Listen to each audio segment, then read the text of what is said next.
खबर लखनऊ से है। डिप्टी सीएम केशव प्रसाद मौर्य का बयान। समाज के सभी वर्ग पीएम मोदी बीजेपी के साथ, खासकर ओबीसी जो चट्टान की तरह खड़े हैं। 2024 में बीजेपी यूपी की सभी 80 सीटें जीतेगी। ओबीसी मोर्चे का सोशल मीडिया की कार्यशाला है।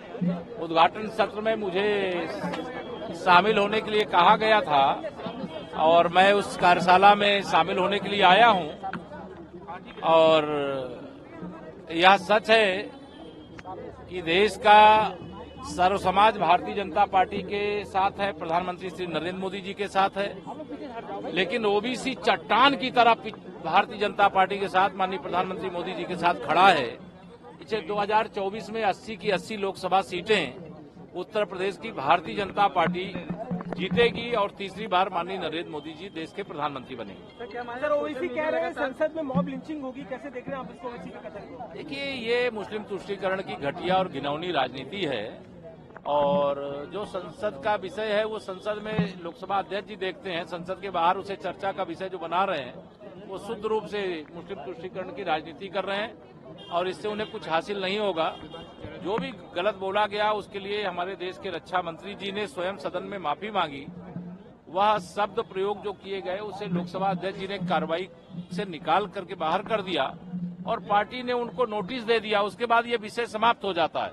लेकिन जो भारतीय जनता पार्टी के खिलाफ INDIA गठबंधन बनाए हुए हैं, उनके ही पार्टी के एक नेता ने किस प्रकार से सनातन के विरुद्ध अपमानजनक भाषा का प्रयोग किया, किस प्रकार से कांग्रेस के हरियाणा प्रदेश के अध्यक्ष ने माननीय प्रधानमंत्री नरेंद्र मोदी जी के प्रति शब्दों का प्रयोग किया, किस प्रकार से कांग्रेस सहित भाजपा विरोधी नेताओं ने समय समय पर एक गरीब माँ बाप के बेटे, एक ओबीसी से आने वाले देश के प्रधानमंत्री, एक चाय बेचने वाले के बेटे जो देश को इतनी ऊंचाई की ओर ले जा रहे हैं, उनके प्रति लगातार अब शब्दों का प्रयोग करते हैं। उस पर ये मौन रहते हैं और यह घटना जो संसद के अंदर की है, उस घटना को लेकर के कार्रवाई हो जाने के बाद भी अगर सवाल उठा रहे हैं तो गलत है। सर, नीतीश कुमार विपक्षी कार्यक्रम में ना जाकर दीनदयाल उपाध्याय कार्यक्रम में जा रहे हैं, क्या मैसेज देना चाह रहे हैं नीतीश कुमार? नहीं, देखिए, पंडित दीनदयाल उपाध्याय जी एकात्म मानववाद के प्रणेता थे, अंत्योदय के प्रणेता थे।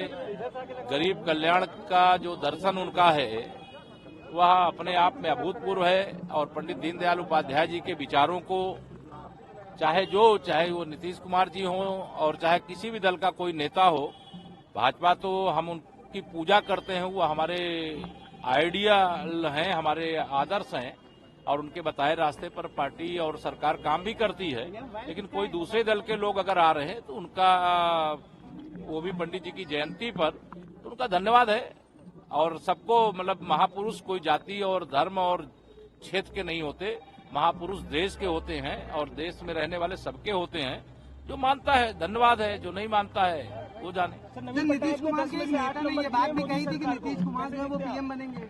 नवीन पटनायक ने मोदी सरकार को 10 में से 8 नंबर दिए मुख्यमंत्री मोदी सर, कैसे देखते हैं? अब मैंने नहीं देखा कि उन्होंने कितने नंबर दिए हैं, लेकिन मैं मानता हूँ 10 नंबर हो तो 10 के 10 11 देना चाहिए, उसमें भी 10+ करना चाहिए। लेकिन अगर कोई इससे कम करता है तो मैं उनको क्या कहूँगा। धन्यवाद।